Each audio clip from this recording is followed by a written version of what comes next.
특검이 출범하고 공식 석상의 모습을 드러낸 적 없었던 조은석 특별검사가 수사 결과를 직접 발표를 했습니다. 특검은 계엄 준비 시기를 2023년 10월 이전으로 특정했고 윤 전 대통령이 취임 2개월부터 계엄을 언급했다고 전했습니다. 네, 경찰이 통일교 의혹과 관련해서 가평 통일교 천정군과 또 전재수 의원실에 대한 압수수색을 진행 중인데요. 관련 내용들 오늘 임주혜 변호사와 함께 이야기 나눠보겠습니다. 안녕하십니까? 안녕하십니까? 네, 안녕하세요. 예, 직접 오늘 조은석 특검이 결과를 발표했습니다. 180일, 굉장히 길다고 볼 수 있는 기간이었습니다. 이 기간 동안의 수사 과정 어떻게 보셨는지요? 이 특검 수사 기간도 길었고요. 예. 인원도 상당했습니다. 말 그대로 인력, 물적 자원을 다 동원해서 총력을 기울인 수사였다라고 평가가 가능한데요. 전방위적인 수사, 그리고 피의자 소환, 참고인 조사, 압수수색 등이 이루어졌고요. 성과도 상당 부분 있었습니다. 많은 관련자들이 내란 혐의와 관련해서 기소가 되었고 구속 상태에서 지금 재판을 받고 있고요. 여러 관련된 의혹들에 대해서 쟁점별로 현재까지도 지금 수사가 진행 중인 상황인데 결국 이 최종적인 그 성적표라고 하는 것은 판결을 통해 받아볼 수 있는 만큼 내란 특검은 수사 과정은 정리하고 앞으로는 공소 유지를 위해서 만전을 기하지 않을까 생각이 됩니다. 직접 특검이 최종 발표를 사실 180일 동안 언론에 많이 나오진 않았거든요. 직접 발표한 건 어떤 의미라고 좀 보세요? 그렇습니다. 조은석 특검 얼굴이 잘 떠오르지 않는다라고 맞아요. 하시는 예. 분들 많을 것 같습니다. 직접 이렇게 언론 앞에서 브리핑한 것은 처음 있는 일이었는데요. 그만큼 이번 총평에 대해서 특검 측에서도 그 의미를 남다르게 생각한 것 같습니다. 애초에 출범할 때부터요. 사초를 쓰는 자세로 임하겠다라고 밝혔습니다. 그러니까 조선시대에 이 사관이 임금의 말을 그대로 받아 적는 것처럼 이번 사안에 대해서 사실관계에 대해서 어떤 가치관의 개입 없이 있는 그대로 밝히겠다, 철저하게 수사하겠다라는 그 뜻으로 읽혀지는 그런 대목인데요. 직접 이 수사 결과를 발표하면서도 여러 가지 쟁점들이 있었는데 비상계엄과 관련해 이미 이 비상계엄 선포 훨씬 이전부터 준비해 오고 있었다는 점을 강조하면서 이것이 어떤 내란을 선포 목적을 갖고 있었다는 점을 다시 한번 강조한 그런 브리핑이 아니었나 생각이 됩니다. 그래서 그 발표 내용들을 저희가 하나씩 좀 살펴보자면 계엄 구상을 언제부터 했는지에 대해서 관심이 모아졌습니다. 일단 내란 특검이 비상계엄 준비 시기를 2023년 10월 이전, 그러니까 윤 전 대통령 취임 2개월부터 계엄을 언급했다라고 특정을 했는데 어떤 근거로 이렇게 특정을 한 것일까요? 굉장히 중요한 의미를 갖습니다. 그러니까 비상계엄이 윤석열 전 대통령이 주장하는 것처럼 이후에 이 민주당이 훨씬 더 이 의석수가 많아지는 그 과정에서 국정 운영에 어려움을 타개하고자 일종의 이런 걸 잘 알리기 위한 목적의 계엄이었다라는 주장과는 다르다는 점을 조은석 특검은 강조했던 건데요. 윤석열 대통령이 취임 초기부터 비상대권이라는 발언을 해왔다는 점을 강조해왔고요. 특히 내가 총살당하는 한이 있어도 굉장히 과격한 표현인데 다 쓸어버려야겠다라는 취지의 발언을 이제 가까운 사람들에게 해왔다라는 증언들을 확보했다는 점을 근거로 들고 있습니다. 이 노상원 전 사령관의 수첩 같은 부분도 쟁점이 되는데 그 수첩에 대해서 노상원 전 사령관은 단순히 메모에 불과하다라고 주장은 하고 있지만 그 수첩에 적힌 내용들이 실제로 일어난 부분들이 맞다는 점을 근거로 두어서 적어도 2023년 10월 이전부터 계엄을 준비해 왔다. 국민의힘 지도부 만찬에서도 2022년도 11월쯤에 비상대권에 대한 언급이 있었다라는 점을 근거로 해서 굉장히 오랜 기간 이것을 염두에 두고 준비해 왔다라는 점을 강조했습니다. 그럼 이렇게 계엄 구상을 준비했던 시기를 특정하는 것이 추후에 이런 내란 재판에 있어서도 어떤 영향을 주게 되는 건가요?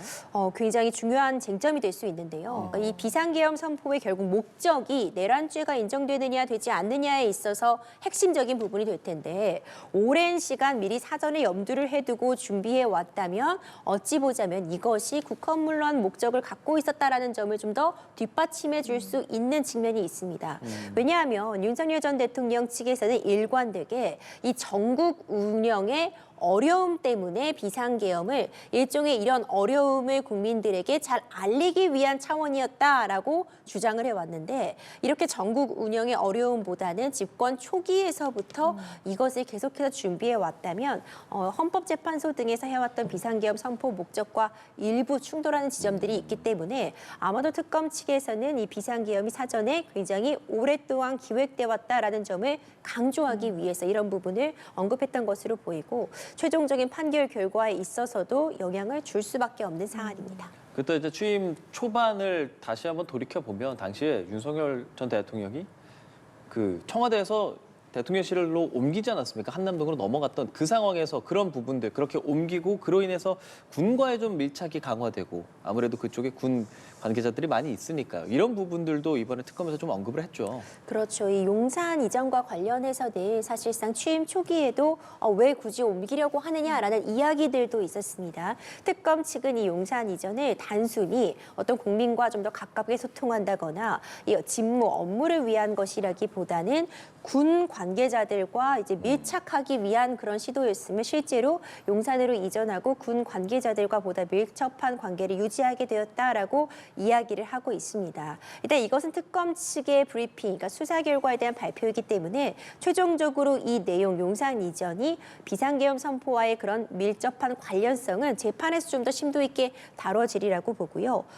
이제 특검 측에서는 이 용산 이전뿐만 아니라 계엄의 명분이라던가 여건을 조성하기 위해서 비정상적인 대북 작전 등을 진행함으로써 일종의 공포심을 유발하고 비상계엄 선포의 어떤 목적을 달성하기 위해서 그 명분을 쌓기 위한 일들이 계속해서 자행되어 왔다는 점을 강조했습니다. 지금 구속영장 발부를 요청한 상황이고 영장 실질심사 보니까 다음 주로 예정이 돼 있습니다. 이런 부분들 발부 가능성 등등 좀 따져봐야겠는데요. 그렇죠. 이 윤석열 대통령의 1심 구속 기한이 내달 18일로 만료가 되게 됩니다. 이제 1심에서 6개월까지 구속을 할 수 있는 상황인데 구속 기간이 만료되게 되면은요 사실상 즉시 석방돼야 합니다. 특검에서는 이제 추가 기소를 통해서 그리고 이 추가 기소의 그 혐의점에 대해서 다시 구속영장 신청을 하면 구속 기한은 연장이 될 수도 있는 상황인데 이 일반 이적 혐의라는 것이 결국 북한과의 어떤 관계에서 우리의 군사 기밀을 유출해서 국익을 해했다라는 점이 좀 핵심이 되게 되는 건데요.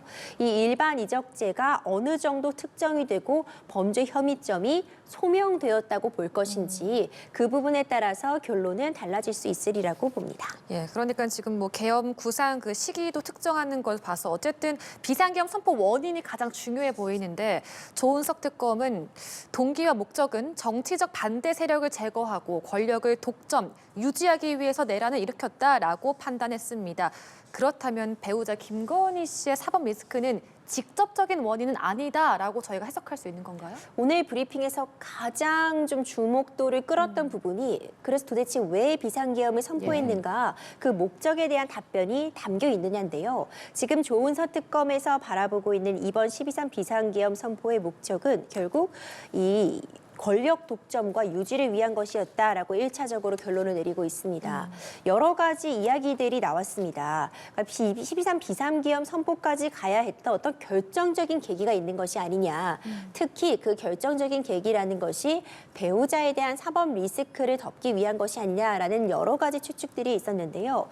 일단 조은석 특검이 발표한 이 비상계엄 선포 목적은 권력 독점과 유지입니다. 이 권력을 계속해서 유지하고 특히 본인이 적대적으로 여기는 사람들에 대해서 어떤 처단을 하기 위한 것이다라는 것을 1차적인 목적으로 바뀌었고요. 이 백브리핑 과정에서도 이 정확한 목적에 김건희 여사 이름이 언급이 되지는 않았지만 결국 본인과 배우자에 대한 어떤 사법 리스크의 해소, 그 부분도 권력의 독점과 유지라는 그 목적 안에 들어가 있을 것이다라는 취지의 답변을 했거든요. 이제 이렇게 분석을 해보자면 결국 1차적으로 비상계엄 선포는 어떤 권력에 대한 부분 때문에 일어난 일이지만 그 권력 유지라는 것이 결국 본인과 배우자의 사법 리스크가 있다면 권력 유지가 일어날 수 없는 것이기 때문에 넓게 보자면 그 부분이 포함되어 있다고 볼 수 있을 것 같고요.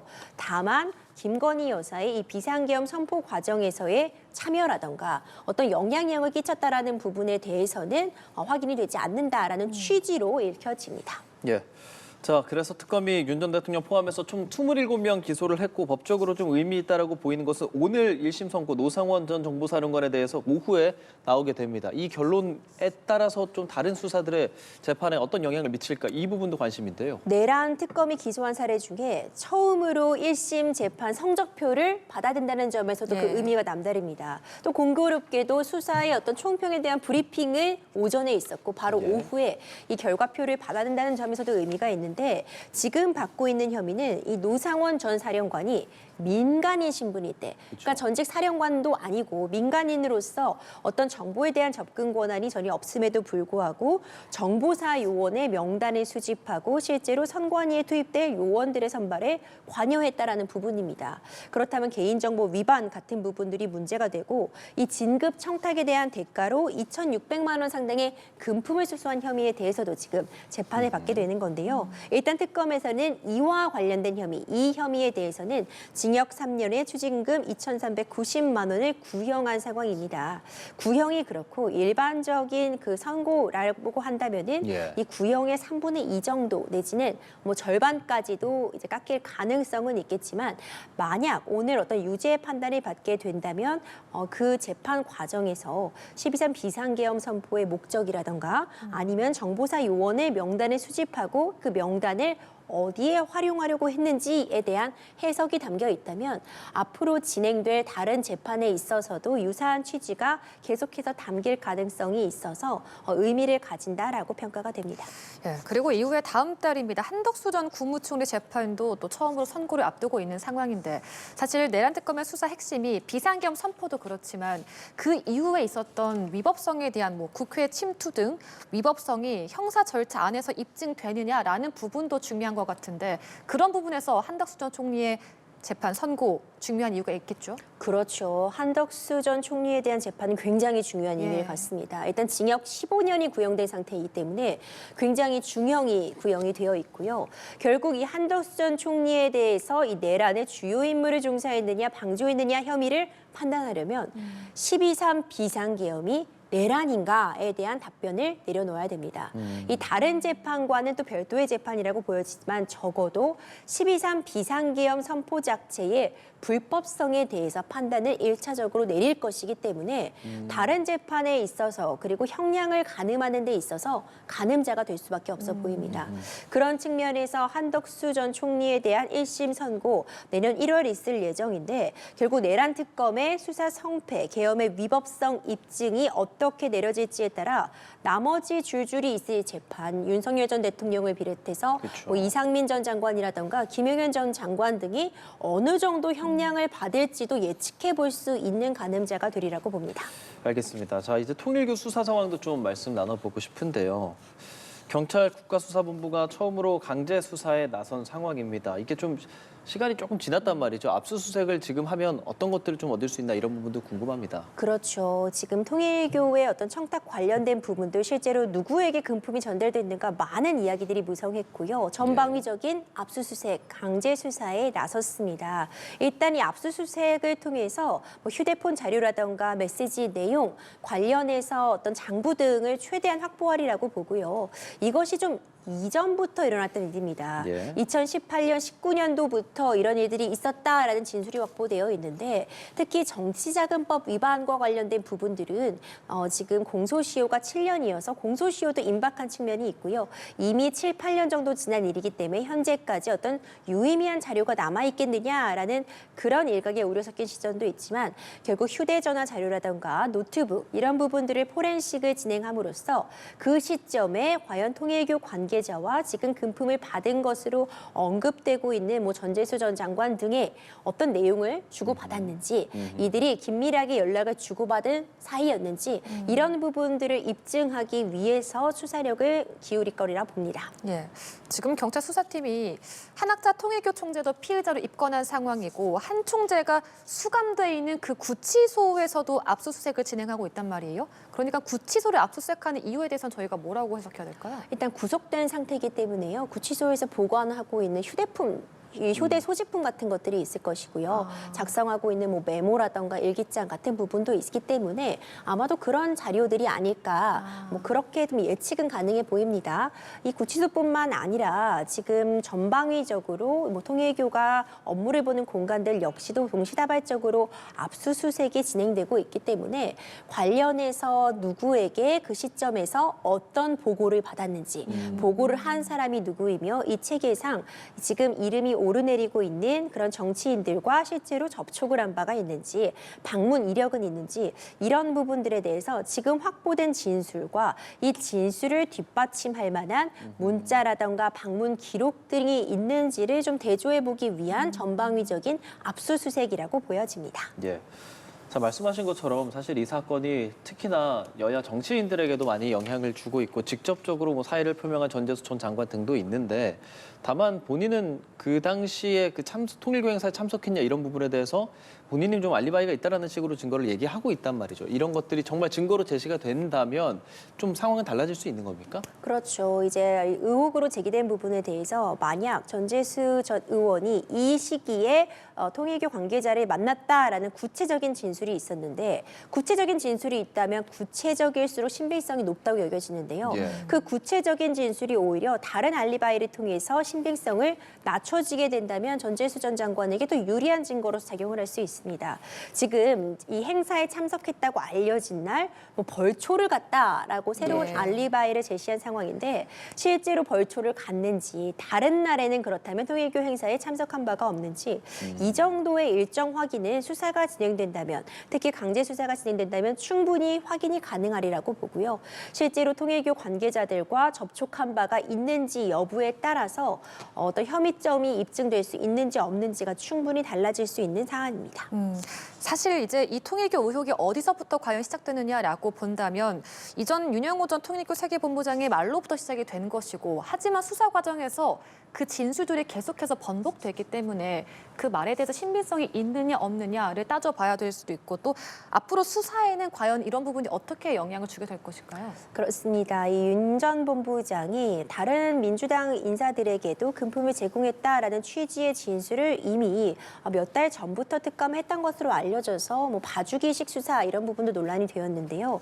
결국 수사는 개시되었고요. 앞으로 중요한 건 과연 윤 전 본부장이 최초의 진술 이후에 추가로 진술이 번복되는 바가 있는지 진술이 번복된다면 번복할 만한 그런 동기를 찾을 수 있는지 이런 부분들이 또 책임자에 있어서 쟁점이 될 수밖에 없어 보이고 그렇죠. 단순히 진술만 있다고 해서 모든 혐의점이 입증된 것이 아니기 때문에 해당 최초의 진술을 뒷받침할 만한 다른 물적 증거들 뭐 장부라던가 아니면 금품을 제공할 때 찍었던 사진이라던가 계좌 거래 이체 내역이라던가 금품을 구입한 영수증 그와 관련된 문자 메시지 등이 나오는지가 쟁점이 될 것 같고 오히려 역으로 그런 증거가 없다면 증언의 신빙성이 또 낮춰질 수 있기 때문에 앞으로의 수사가 굉장히 중요하다. 그리고 우리가 이 통일교 관련한 금품 의혹 수사에서 과거에 나왔던 것처럼 실제로 그런 고가의 제품을 구매한 영수증이나 교환 이력이 있다면 굉장히 강력한 증거가 됩니다.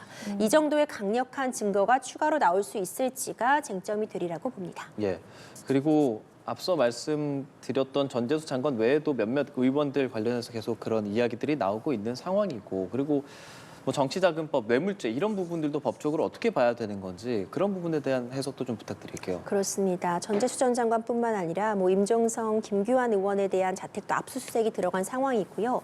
결국 관련된 의혹들이 실제로 어떤 신빙성이 있는 진술인지는 구체적인 물증 여부에 따라 달라질 수 있습니다. 예. 그리고 만약 금품을 주었다는 사람이 있고 금품을 받지 않았다라고 주장이 되고 있는 상황이 있다면 금품을 줄 만한 동기가 있는지도 굉장히 중요한 쟁점이 됩니다. 어떤 청탁의 대가가 있었던 것인지 금품을 제공함으로써 어떤 이권, 편의를 받으려고 한 것인지 이런 부분도 앞으로 수사가 진행돼 나감에 있어서 굉장히 중요한 쟁점이 될 것 같고요. 청탁금지법이라던가 뭐 정치자금법 위반, 뇌물죄 같은 부분도 예. 공소시효와 관련된 부분들 지금 시간이 촉박하다는 이야기도 있지만 이 정도로 수사력을 모은다면은 어느 정도 빠른 시간 내에 관련된 혐의점에 대해서 어느 정도 윤곽은 나오지 않을까 저는 생각하고 있습니다. 네, 알겠습니다. 오늘 통일교 의혹과 관련해서 그리고 내란 특검의 수사가 종료됐고 이에 따른 브리핑 내용들도 함께 오늘 임주혜 변호사와 이야기 나눠봤습니다. 고맙습니다. 변호사님 고맙습니다.